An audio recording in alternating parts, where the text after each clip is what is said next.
नमस्कार विद्यार्थ्यांनो. इयत्ता 9वी भूगोल प्रकरण 2 अंतर्गत हालचाली.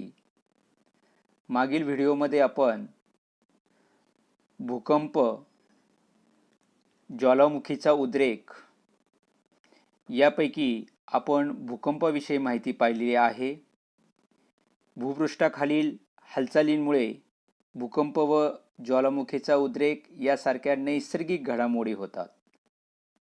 पृथ्वीवरील सजीवांसाठी या घडामोडी म्हणजे आपत्ती असते. नैसर्गिक आपत्तीमुळे जीवित व वित्तहानी मोठ्या प्रमाणात होत असते. तर आपण या पाठामध्ये अंतर्गत हालचालींची ओळख आपण करून घेत आहोत. त्यापैकी आपण मंद भूहालचाली म्हणजे काय याविषयी आपण माहिती घेतलेली आहे. दुसऱ्या व्हिडिओमध्ये आपण पाहत होतो शीघ्र भूहालचाली. सुरुवातीला भूकंपाच्या बातमीचा आपण अभ्यास करून चर्चा केलेली आहे. भू म्हणजे जमीन आणि कंप म्हणजे थरथरणे. भूकंप ही भूकवचाची हालचाल आहे. भूकंपाची तीव्रता व परिणाम यांची माहिती तुम्हाला सुरुवातीला दिलेल्या कृतीतून झाली आहे. आता आपण पृथ्वीच्या अंतरंगातील भूकंप आणि ज्वालामुखी या शीघ्र हालचालींची माहिती आपण जाणून घेत आहोत. त्यापैकी भूकंपाविषयीची आपण माहिती घेतलेली आहे. आता आपल्याला माहिती जी काही घ्यायची आहे ती पुढचा मुद्दा आहे तो ज्वालामुखी. तर पृथ्वीच्या प्रावरणातून तप्त असे द्रव, घन आणि वायुरूप पदार्थ पृथ्वीपृष्ठावर फेकले जातात. ही क्रिया म्हणजे ज्वालामुखीचा उद्रेक होय. ही क्रिया घडताना राख, पाण्याची वाफ, अनेक प्रकारचे विषारी व ज्वलनशील वायू, तप्त द्रवरूपातील शिलारस इत्यादी पदार्थ बाहेर फेकले जातात. भूपृष्ठावर आल्यावर शिलारसाला लाव्हारस सुद्धा असं म्हटले जात असतं. आता ज्या वेळेस हा ज्वालामुखीचा उद्रेक होत असतो, हा होत असताना त्यातून बाहेर पडणारे पदार्थ तुम्ही जर जॉग्राफिकल चॅनल जर पाहिला तर त्या चॅनलवर सुद्धा तुम्हाला याविषयी माहिती मिळू शकते की ज्वालामुखीचा उद्रेक हा कशा प्रकारे होत असतो.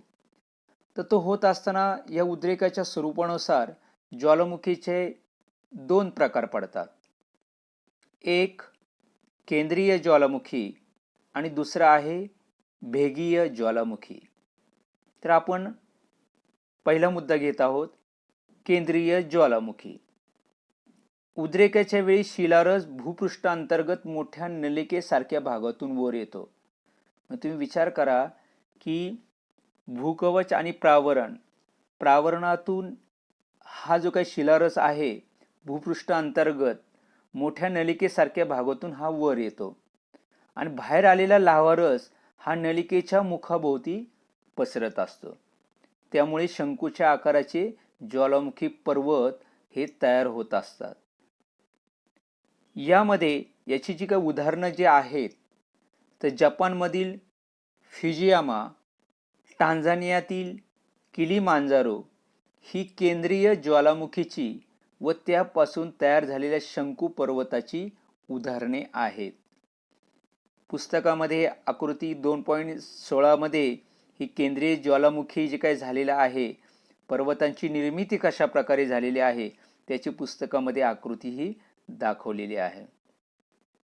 तप्त लाव्हारस बाहेर येणे आणि बाहेर येऊन ज्वालामुखीचे पर्वत तयार होणे अशी प्रक्रिया या शीघ्र हालचालीमध्ये म्हणजे त्यामध्ये हा एक केंद्रीय ज्वालामुखी त्या ठिकाणी तयार होत असतात. दुसरा ज्वालामुखीचा प्रकार आहे भेगीय ज्वालामुखी. आता या ज्वालामुखीचा उद्रेक होताना लाव्हारस ज्यावेळी एखाद्या नलिकेऐवजी अनेक तडांमधून बाहेर पडत असतो, पहा म्हणजे आपण त्याला भेगा म्हणतो किंवा तडांमधून तो बाहेर पडतो, त्याला भेगीय ज्वालामुखी असे म्हणतात. ज्वालामुखी उद्रेकातून बाहेर पडणारे पदार्थ तडांच्या दोन्ही बाजूस पसरतात. म्हणजे भूपृष्ठांतर्गत ज्यावेळेस हालचाली होत असताना त्यामधून लाव्हारस या भेगांमधून बाहेर येणे आणि तो घन बनणे त्यामुळे ज्वालामुखीय काय होत असतात, पठारे तयार होत असतात. भारतातील दख्खनचे पठार अशा पद्धतीच्या ज्वालामुखीमुळे तयार झालेले आहे. आकृती 2.17 मध्ये भेगीय ज्वालामुखी कशा पद्धतीने तयार झालेला आहे, तर लक्षात ठेवा भारतातील दख्खनचा पठारही या भेगीय ज्वालामुखीमुळे तयार झालेले आहे.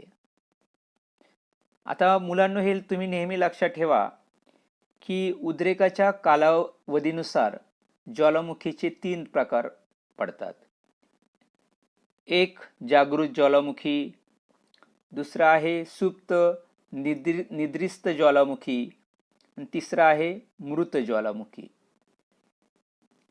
पहिलं जागृत ज्वालामुखी जो आहे तर वर्तमानात वारंवार उद्रेक होत असतो, असा ज्वालामुखी म्हणजे जागृत ज्वालामुखी होय. उदाहरणार्थ जपानचा फुजियामा व भूमध्य सागरातील स्ट्राम्बोली या ठिकाणी हे जागृत ज्वालामुखी निर्माण झालेले आहेत. दुसरा आहे सुप्त निद्रिस्त ज्वालामुखी. काही काळासाठी शांत असतो व पुन्हा कधीतरी एकदम जागृत होतो. अशा ज्वालामुखीला सुप्त निद्रिस्त ज्वालामुखी असे म्हणतात.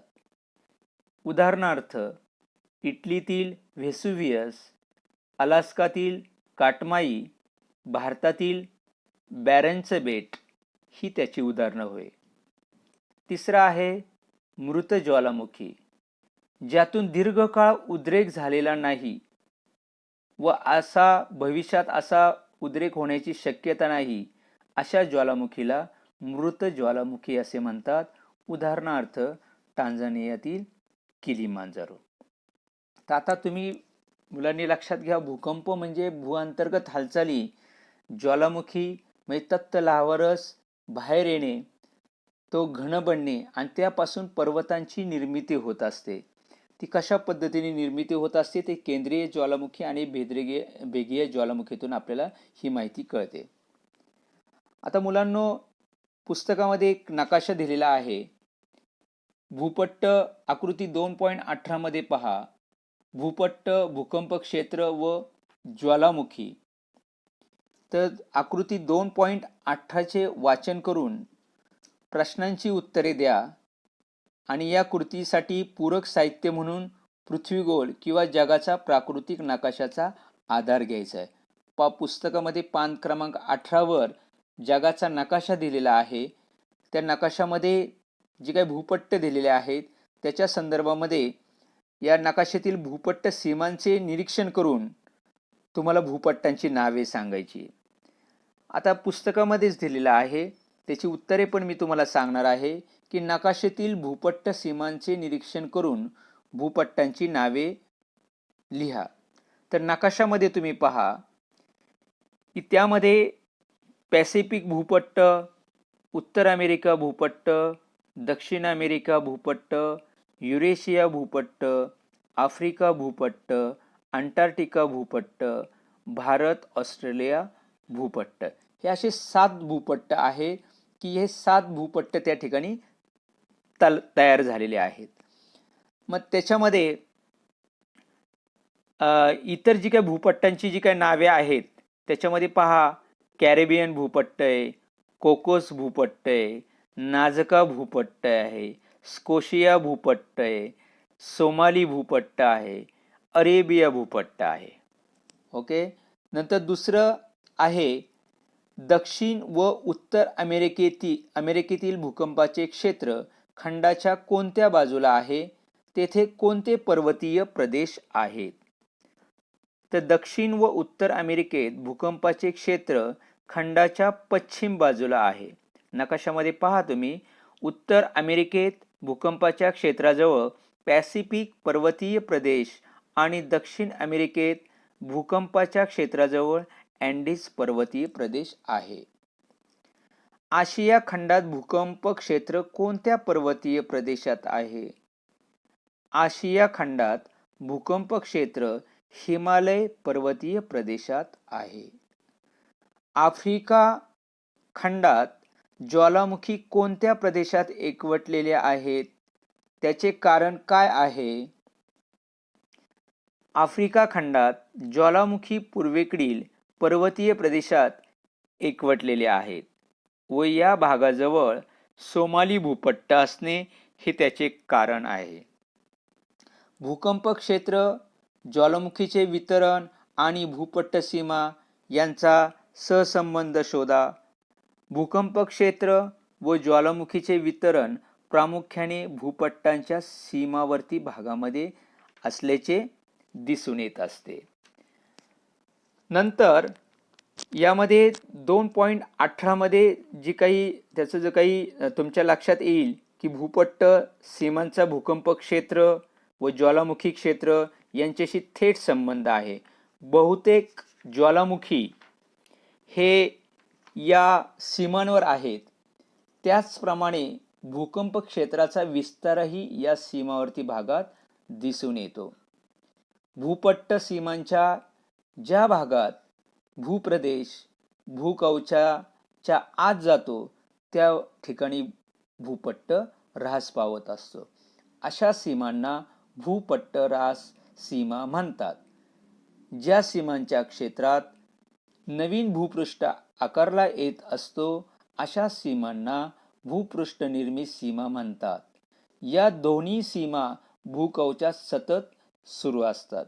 तर मुलांना आपण आकृतीनुसार पाहिलं, पान क्रमांक 18 मध्ये 2.18 नकाशानुसार आपण थोडक्यात भूपट्टांविषयी माहिती घेतलेली आहे. त्या प्रश्नांची उत्तरे मी दिलेली आहे आणि माहितीसाठी तुम्ही पुस्तकामध्ये व्यवस्थितपणे नकाशाचं निरीक्षण करायचे.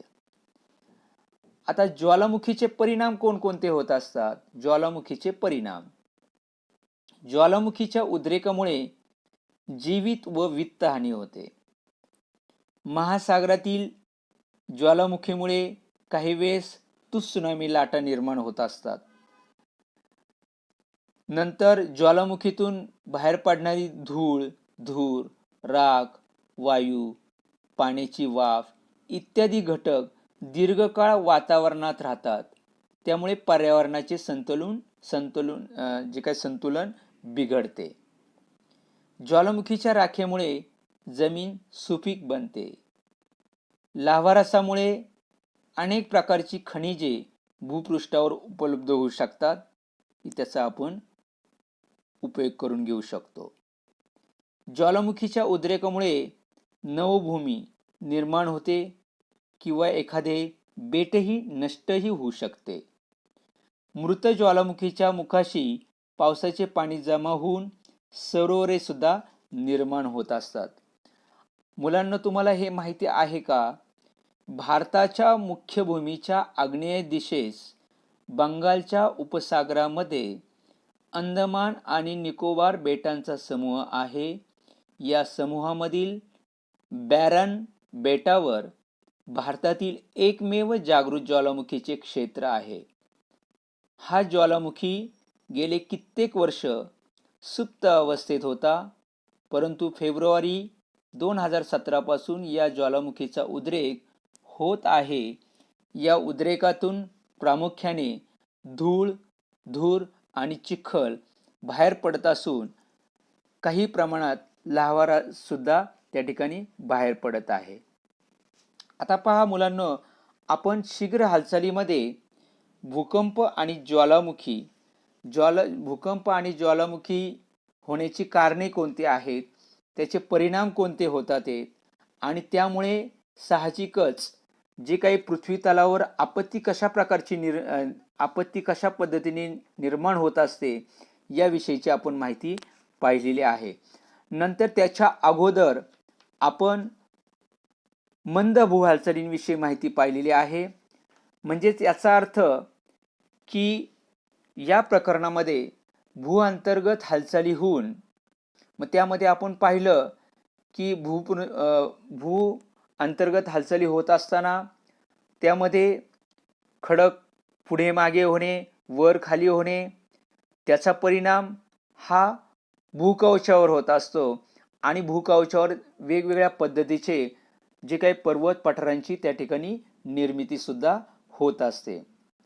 आणि भूकंपामध्ये जे काही भूकंप आणि ज्वालामुखीचा जो काही उद्रेक होत असतो त्यानुसार सुद्धा ज्वालामुखीपासून निर्माण होणारे जे काही पर्वत कशा पद्धतीने होत असतो लाव्हारस थंड होऊन घन बनणे आणि त्यापासून पर्वतांची निर्मितीही होत असते. तर मुलांनो, तुम्ही सर्वांनी हे प्रकरण व्यवस्थितपणे वाचायचे. अंतर्गत हालचाली आणि जो काही प्रकरणाखाली जो काही स्वाध्याय आहे तो तुम्ही सर्वांनी पूर्ण करायचा आहे. धन्यवाद.